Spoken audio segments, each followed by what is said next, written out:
Olá, a oferta de animais saindo de confinamento e também as estimativas para a pecuária no segundo semestre. Com os pastos ficando mais secos, será que ainda há boas oportunidades para comprar bezerros para repor o rebanho antes da esperada alta do ciclo pecuário? É o que a gente confere a partir de agora.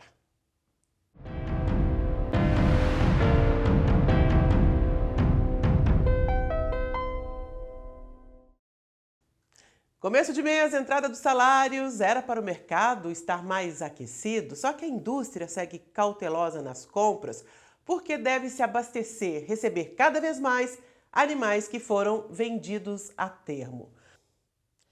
E o boi gordo no indicador CPEA abriu o mês, a semana em queda, R$ 310,65 para arroba, referência São Paulo, uma redução de 2,13% no primeiro dia de julho. Os abates a partir de agora terão incremento da terminação intensiva. Com custos do milho e também do boi magro esse ano, essa é uma atividade que deve ser bastante rentável para o pecuarista em 2025. Metade do ano já se foi e o tema da nossa enquete foi o segundo semestre. Será que a arroba engata alta ou segue estável? 74% das pessoas disseram que ela sobe, puxada pela demanda, e 26% disseram que ela deve seguir de lado, com a oferta controlando os preços. Vamos pedir a opinião do nosso convidado de hoje, Berville Neto, HN Agro, colunista também do portal DBO. E Berville, muito obrigada pela presença e na sua opinião para o segundo semestre, como é que deve se movimentar o preço da arroba? De lado, com a oferta controlando os preços ou subindo aí, puxada pela demanda? Olá, Juliana. Olá a todos. É um prazer, Juliana. Juliana, a nossa expectativa, pensando ao longo do segundo semestre, pensando mais para o final do ano, é positiva para os preços, sim. Nós temos um cenário de exportações que normalmente aumentam na segunda metade do ano. Historicamente, a gente tem alguma coisa em torno de 18 a 20% a mais na segunda metade na comparação com a primeira. Os embarques seguem muito bem. Do lado da oferta, a gente tem uma expectativa de aumento da oferta de animais confinados, mas essa demanda para exportação ela deve ser suficiente para absorver essa oferta adicional de gado de confinamento.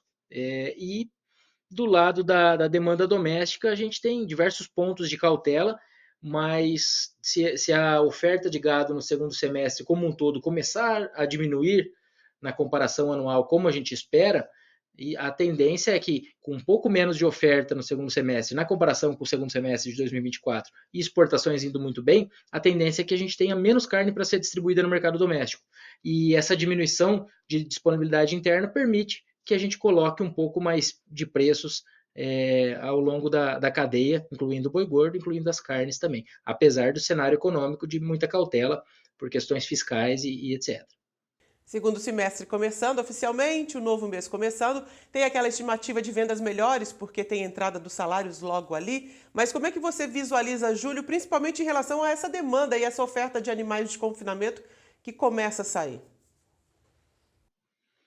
Juliana, quando a gente pega aquele gado que entrou devido ao início da seca, né, apesar da seca ter é, demorado um pouco mais para chegar em algumas regiões, quando a gente considera aquela entrada de gado em meados de abril e maio, já começa a sair um pouco de gado agora em julho, né? Então, isso pode ter alguma influência, mas nós não acreditamos que isso mude o cenário para gerar um mercado baixista. A nossa expectativa mais central aí para julho é de um mercado talvez um pouco mais calmo que o de junho, que deu uma animada ao longo das últimas semanas, um mercado um pouco mais lateralizado, por causa dessa oferta de gado de confinamento começando a chegar, mas nós não acreditamos em um mercado cedendo de maneira muito, muito forte, não. A nossa expectativa é de um mercado mais para lateralizado ou até evoluindo um pouquinho. Mercado futuro ainda um pouco mais tímido, né? Ele que trabalhou próximo aos 350, recuou, voltou de novo. Por que essa oscilação tão grande?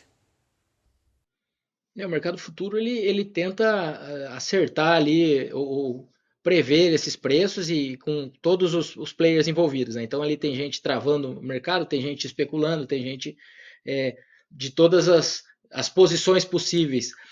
E geralmente ele amplifica os movimentos. Então, quando a gente tem um mercado físico mais fraco, o mercado futuro costuma voltar muito.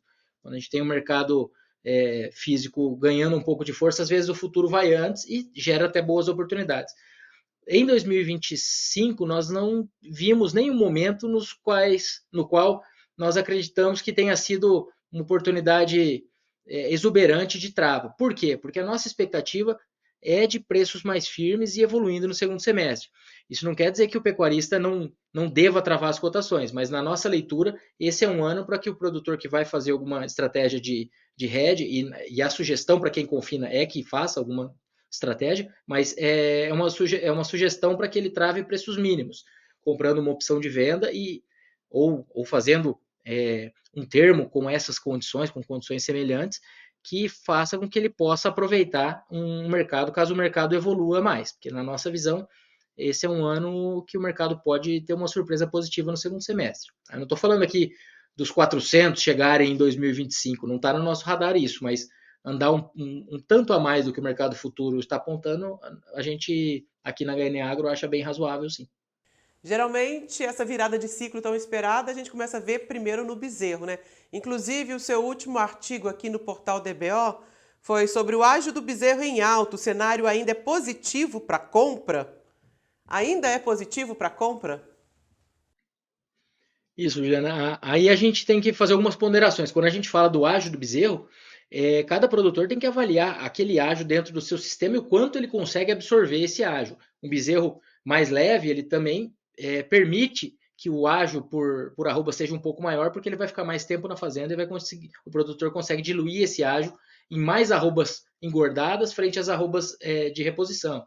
Mas com essas ponderações feitas, pensando estritamente no mercado, a nossa leitura é que haja espaço para que esse bezerro comprado atualmente ele seja vendido a preços interessantes lá na frente, com valorização. Tá? Isso, olhando um histórico, fazendo um comparativo aqui de outros momentos do ciclo, na nossa visão, ainda é momento de colocar mais arrobas dentro da fazenda, claro, dentro da realidade, dentro da lotação, dentro do caixa, etc.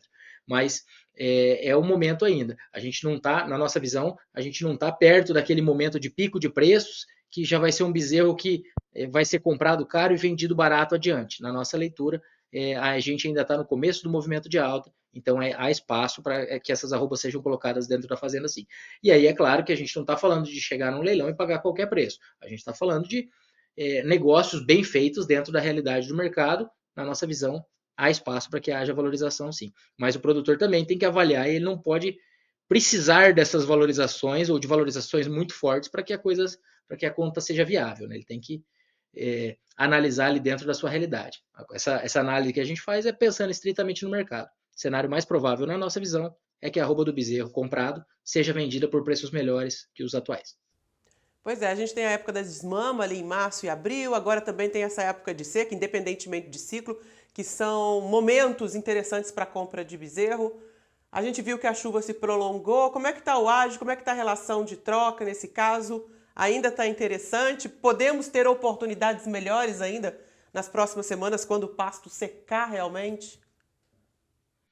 Juliana, como você bem ponderou, quando a gente fala da sazonalidade da reposição, se a gente fizer uma curva, o segundo semestre costuma ter preços melhores mais para o final do ano, mas nós temos um momento de maior oferta com a desmama, então isso acontece em março, abril, na maior parte das regiões, março, abril e maio, né, ali, dependendo também do período de nascimento e do tempo, da idade da desmama desse animal, mas na entrada da seca é comum que apareçam algumas oportunidades, porque o criador muitas vezes precisa vender esses animais por questão de qualidade de pastagens, o comprador fica com uma certa carta na manga dentro dessa realidade. Agora, isso pensando na sazonalidade mês a mês, então isso faz com que seja possível que a gente tenha alguma oportunidade à frente, algum espaço para compra um pouco melhor.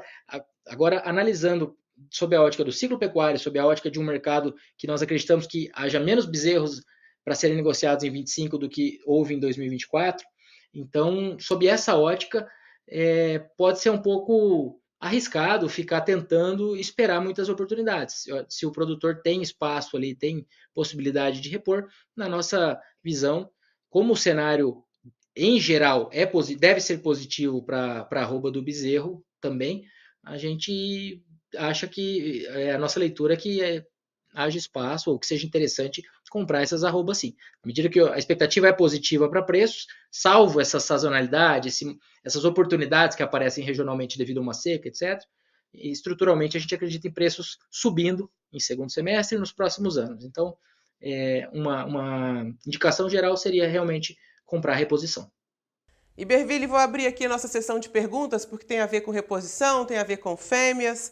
Fernando Oliveira, com o grande abate de fêmeas, podemos imaginar as bezerras, novilhas, já se valorizando? Já tem esse movimento?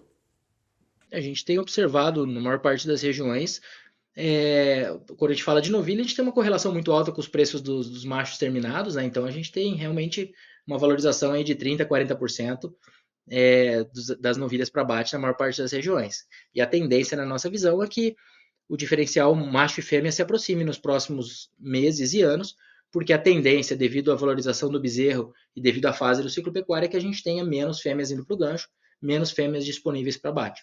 A gente tem aqui uma ponderação de que nos últimos anos e estruturalmente o Brasil tem enviado mais fêmeas para o gancho, os programas de qualidade, a venda de fêmeas para a China, tudo isso vai na direção de mais fêmeas irem para o gancho, mas isso tem um certo limite, não é algo que a gente consiga manter esse crescimento de abate de fêmeas indefinidamente. Por que eu estou dizendo isso? Porque muitas vezes a gente ouve a ponderação de que esses fatores eles justificam o nível de abate de fêmeas. Na nossa visão, o abate de fêmeas ele já está fazendo hora extra. Então, a expectativa é que ele comece a diminuir num futuro não muito distante. Para ser bem sincero aqui, a nossa expectativa é que esse começo de ano já fosse de um nível um pouco mais calmo do abate de fêmeas. Quando a gente pega os gráficos de participação de fêmeas em relação aos abates, participação de fêmeas até frente ao rebanho, a gente tem valores bem superiores aos dos últimos ciclos já. E isso nos nos gera expectativa de que a gente está muito perto dessa mudança de tendência. Nelore Mucuri, reposição. A procura está aumentando, a oferta reduzindo. O que esperar para novembro? A reposição, a nossa expectativa é de preços firmes ao longo do segundo semestre, pensando em ciclo aqui, em semestres adiante, a expectativa é de preços do boi firmes e subindo, e preços da reposição subindo até um pouco mais nesse primeiro momento, que é o que normalmente acontece nessas fases, que é o ágio do bezerro incomodando, esse sobrepreço do bezerro frente aos animais terminados, incomodando e gerando o estímulo para a atividade de cria, o que tira fêmeas do gancho e faz com que esse ciclo gire aí, o que tem acontecido nas últimas décadas. Né? Bernardo Melgaço, o mercado está derretendo? O que nós temos atualmente, na nossa visão, é um mercado que deu uma acalmada frente à última semana, então o mercado vinha mais forte até a última semana. Na última semana, a gente teve alguns relatos de melhoria de programações de abate.